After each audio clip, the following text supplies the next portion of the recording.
Welcome students, कैसे हैं आप सभी लोग। आपका अपने चैनल क्विक स्मार्ट टिप्स में बहुत बहुत स्वागत है। और आज की इस क्लास में हम 27 और 28 दिसंबर में जो साइंस का पेपर हुआ है सीटेट पेपर 2 में, उसका एनालिसिस करने वाले हैं। कुछ क्वेश्चंस मैं आपको बताऊंगी जो पूछे गए हैं। देखिए, अब एनालिसिस करना थोड़ा सा मुश्किल हो रहा है। क्यों? क्योंकि जो बच्चे क्वेश्चन बताते हैं ना, या तो वो क्वेश्चन नहीं बता पाते हैं या ऑप्शन नहीं बता पाते हैं। क्योंकि क्वेश्चन बहुत लेंदी आ रहे हैं तो बच्चों को एग्जैक्टली याद नहीं रह पा रहे कि क्वेश्चन है क्या, बट हाँ एक आइडिया वो दे पा रहे हैं कि कुछ इस तरह के क्वेश्चन हैं। अब आप इसी से अंदाज़ा लगा सकते हैं कि क्वेश्चन कितने लेंदी आ रहे हैं। क्वेश्चन लेंदी आ रहे हैं। क्वेश्चन एट्थ सिक्स्थ सेवन्थ यहीं से ज़्यादा क्वेश्चन आ रहे हैं। नाइन्थ और टेंथ के मुश्किल से 2 या 3 क्वेश्चन आ रहे हैं। तो अभी के लिए तो उनको छोड़ना ही पड़ेगा।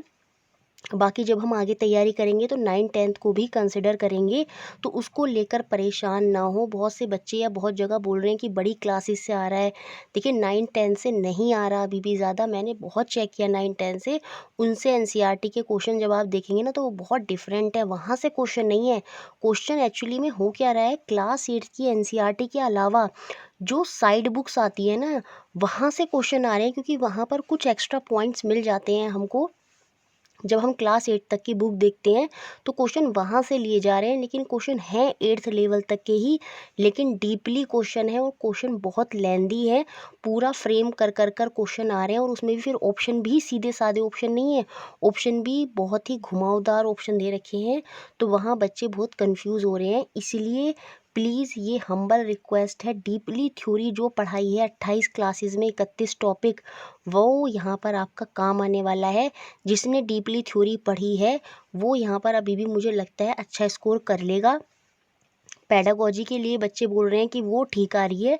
तो जो 10 नंबर की पैडागोजी है, वो जो आपको पैडागोजी इन वन शॉट वाली वीडियो और सारे पैडागोजी के प्रीवियस ईयर कराए हैं, वो अच्छे से पढ़ कर जाएँ कि एटलीस्ट पैडागोजी का सेक्शन जो है वो तो बहुत ही अच्छे से हो जाए, अगर थ्योरी के क्वेश्चन कुछ आपसे नहीं हो पाते हैं। बाकी अब हम देख लेते हैं किस तरह के क्वेश्चन आ रहे हैं। देखिए, जो 27 तारीख का पेपर हुआ है उसमें जो कुछ क्वेश्चन मेरे को पता चले हैं।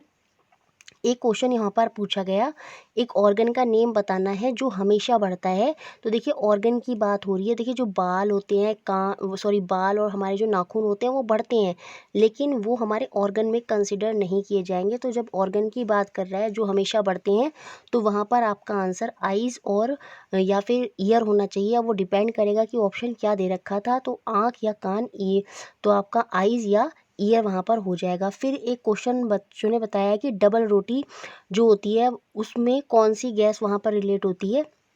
तो वो तो पढ़ा हुआ, ये कार्बन डाइऑक्साइड वहाँ से रिलेटेड होती है। एग्जैक्ट क्वेश्चन क्या है वो नहीं पता और क्वेश्चन फ्रेम कर कर आ रहे हैं, तो ये तो बहुत ही शॉर्ट में बता रहे हैं आपको, लेकिन एग्जैक्ट क्वेश्चन तो पता नहीं चल पा रहे हैं। बाकी देखिए, उदासीन लवण, एसिड बेस सॉल्ट, यहाँ से तो क्वेश्चन बिल्कुल आ रहा है आपका। तो जो थ्योरी में एसिड बेस और सॉल्ट वाला चैप्टर कराया है, उसको प्लीज़ फिर से अच्छे से पढ़ कर जाएँ। एनसीईआरटी से बुक से भी उसको डीपली आप एक बार देख सकते हैं। सीधा क्वेश्चन पूछा गया था कि उदासीन लवण कौन सा होता है, न्यूट्रल सॉल्ट कौन सा होता है। तो वो आपका सोडियम क्लोराइड होता है, जिसे हम टेबल सॉल्ट भी बोलते हैं। NaCl इसका फार्मूला होता है।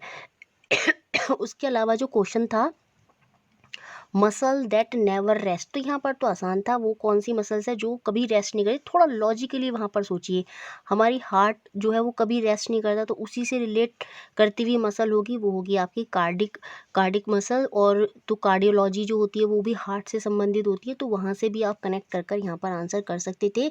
एसिड बेस और सॉल्ट वाले चैप्टर से क्वेश्चन आ रहे हैं, तो उसको पूरा अपना डीपली पढ़ कर जाएँ। 8th के स्टैंडर्ड तक के ही क्वेश्चन है, तो वो वहाँ से देखना है। सॉइल वाले चैप्टर से क्वेश्चन आ रहा है। कल की क्लास में मैं सॉइल वाले जो 15 क्वेश्चन करा रही हूँ आपको, तो वहाँ पर 15 क्वेश्चन में सॉइल वाले क्वेश्चन ऐड कर दूंगी, क्योंकि सॉइल वाले चैप्टर से ज़्यादातर शिफ्टों में बच्चों ने बोला है कि क्वेश्चन आया है, तो वो हम एक बार फिर से देख लेंगे। और जो सॉइल वाला चैप्टर आपने थ्योरी में भी करा है वो प्लीज़ अच्छे से देख लें, क्योंकि उसमें उससे बाहर नहीं आ रहा है तो वहाँ आपका नंबर नहीं जाएगा। बाकी बच्चों ने बताया जो यूक्रियोटिक सेल है और प्रोक्रियोटिक सेल है, तो सेल वाले चैप्टर से भी क्वेश्चन 100% आ रहा है और बिल्कुल पढ़ा हुआ ही आ रहा है, जो 8 तक हमने पढ़ा है अच्छे से। तो यूक्रियोटिक सेल और प्रोक्रियोटिक सेल, प्रो माने पुराना, यूक्रो माने न्यू।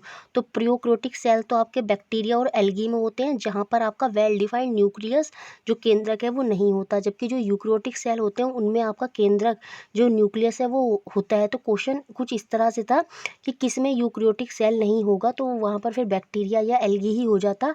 उनमें वेल डिफाइंड केंद्रक न्यूक्लियस नहीं होता, जिसकी वजह से वो प्रोक्रियोटिक होते हैं। और ये जितने भी मल्टी सेलुलर हैं, ज़्यादातर सिंगल सेल मल्टी सेलुलर के बेसिस पर नहीं बोलेंगे। यूक्रियोटिक और प्रोक्रियोटिक बेसिकली हम उसी के बेसिस पर बोलते हैं कि प्रो जो होते हैं, जो प्रोक्रियोटिक होते हैं, उनमें वेल डिफाइंड न्यूक्लियस नहीं होता, केंद्रक नहीं होता, जैसे बैक्टीरिया और एल्गी। और जो यूक्रियोटिक होते हैं जैसे हमारे सेल, उनमें प्रॉपर वेल डिफाइंड जो न्यूक्लियस है, केंद्रक है, वो होता है। तो वहाँ से भी क्वेश्चन था आपका। तो प्लीज़ सेल वाला चैप्टर भी बहुत अच्छे से करें। सेल वाले चैप्टर से हर शिफ्ट में क्वेश्चन आए हैं और क्वेश्चन भी ठीक ठाक आया है बिल्कुल। तो वो चैप्टर तो आप अपने लेवल पर अच्छे से पढ़ के जाएं, जो हमने थ्योरी में करा है। बाकी आई से भी क्वेश्चन आया है। रेटिना आई से क्वेश्चन था कि रेटिना पर किस तरह की इमेज बनेगी। तो रेटिना पर आपको पता होना चाहिए इमेज जो है वो उल्टी हो जाती है। रेटिना पर जो इमेज पड़ती है कुछ इस तरह से ही क्वेश्चन था कि 25 सेंटीमीटर की दूरी तक हम देख पाते हैं। तो जो इमेज बनती है वो कहाँ बनती है, कुछ लेंदी करके इस तरह से क्वेश्चन था। तो फिलहाल के लिए इतना याद रखेंगे, जो इमेज है वो आपकी रेटिना पर बनती है, उल्टी इमेज बनती है।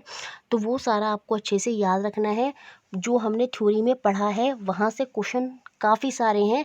तो प्लीज़ लास्ट टाइम मैं फिर बोल रही हूँ, अपनी थ्योरी अच्छे से रिवाइज़ कर लें। जो भी हमने पढ़ी है, आप अभी भी बहुत अच्छा स्कोर कर सकते हैं। जिनका एग्ज़ाम बाद में है, घबराने की ज़रूरत नहीं है कि आप पीछे भगेंगे 9th-10th के।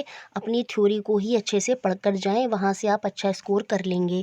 तो ये कुछ क्वेश्चन थे जो 27 में पूछे गए, और आज के कुछ क्वेश्चन देखते हैं जो 28 में पूछे गए हैं। देखिए बच्चों ने कमेंट बॉक्स में यही बोला है कि 1 से 2 क्वेश्चन ही हैं जो 9th-10th से आ रहे हैं, बाकी सब लोअर क्लास से ही क्वेश्चन है। डीपली थ्योरी जो है यहाँ पर बहुत बड़ा इंपॉर्टेंट रोल प्ले करेगी आपको अच्छा स्कोर करने में। बाकी पैडागॉजी भी एक बहुत बड़ा रोल प्ले करेगी, क्योंकि पैडागॉजी अगर आपकी साइंस की अच्छी है तो वहाँ से अगर आपकी थ्योरी में भी पैडागॉजी के क्वेश्चन करके फ्रेम करके पूछ रहे हैं तो वो भी आप अच्छे से कर पाएंगे। तो इसलिए प्लीज़ पैडागॉजी की जो 2 क्लास करवाई थी, एक पैडागॉजी पूरा कंटेंट इन वन शॉट, और पैडागॉजी के प्रीवियस ईयर सारे एक क्लास में मैंने आपको कराए हैं। डिस्क्रिप्शन बॉक्स में वीडियो के लिंक मिल जाएंगे आपको, या एंड में भी वीडियो के लिंक आ जाएंगे। तो प्लीज़ उन वीडियो को ज़रूर देख लें। पैडागॉजी तो अपने लेवल पर बिल्कुल अच्छी आपको रखनी चाहिए, ताकि आप बहुत ही अच्छे से वहाँ पर तो एटलीस्ट नंबर आप के ना जाएं। आज जो क्वेश्चन आया है वो मैग्नीशियम हाइड्रोक्साइड से भी क्वेश्चन आया है। मैग्नीशियम हाइड्रोक्साइड जिसको पूछा गया था उससे रिलेटेड क्वेश्चन, तो वो आपका एसिडिटी के लिए होता है। जब हमारे स्टमक में हाइड्रोक्लोरिक एसिड ज़्यादा हो जाता है तो वो एसिडिटी को कम करने के लिए, एसिड को कम करने के लिए ही हम मैग्नीशियम हाइड्रोक्साइड का यूज़ करते हैं। ये क्वेश्चन एग्ज़ाम में आया है। एसिड और बेस वाला क्वेश्चन तो आ ही रहा है, तो न्यूट्रलाइजेशन वहाँ पर होती है जब भी एसिड और बेस रिएक्ट करता है। जैसे यहाँ पर एसिड हो गया आपका हाइड्रोक्लोरिक एसिड, और NaOH सोडियम हाइड्रोक्साइड यहाँ पर आपका बेस होगा।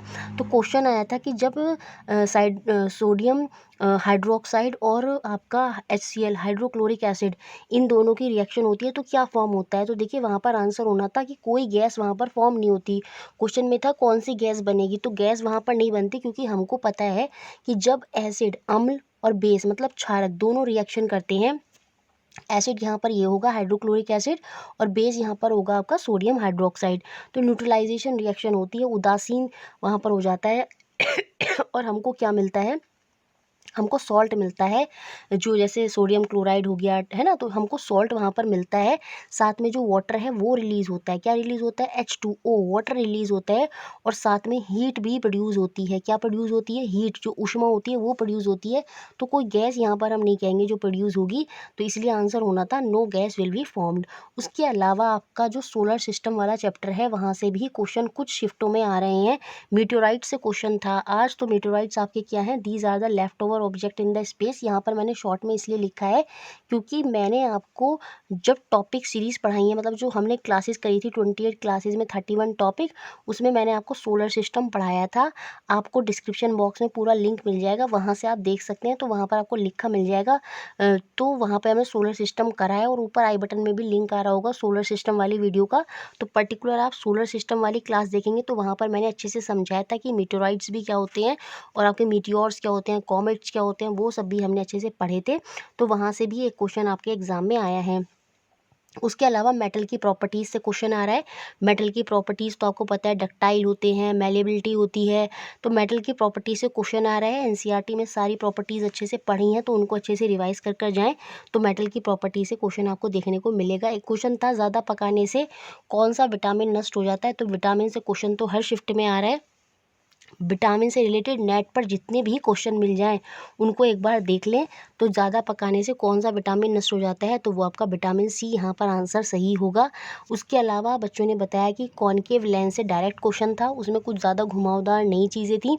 तो कॉनकेव लेंस में आपकी कैसी इमेज बनती है, बिल्कुल आपको पता होना चाहिए। जो कॉन्वेक्स मिरर काम करता है, सेम ऐसा ही कॉनकेव लेंस काम करता है। और इन दोनों में ही इमेज जो है वो आपकी छोटी बनती है, इरेक्ट बनती है और वर्चुअल बनती है। तो ये हमने बहुत बार बहुत अच्छे से पढ़ा है, तो इसमें तो कोई गड़बड़ नहीं होनी चाहिए। उसके अलावा प्रेशर से क्वेश्चन बन रहा है।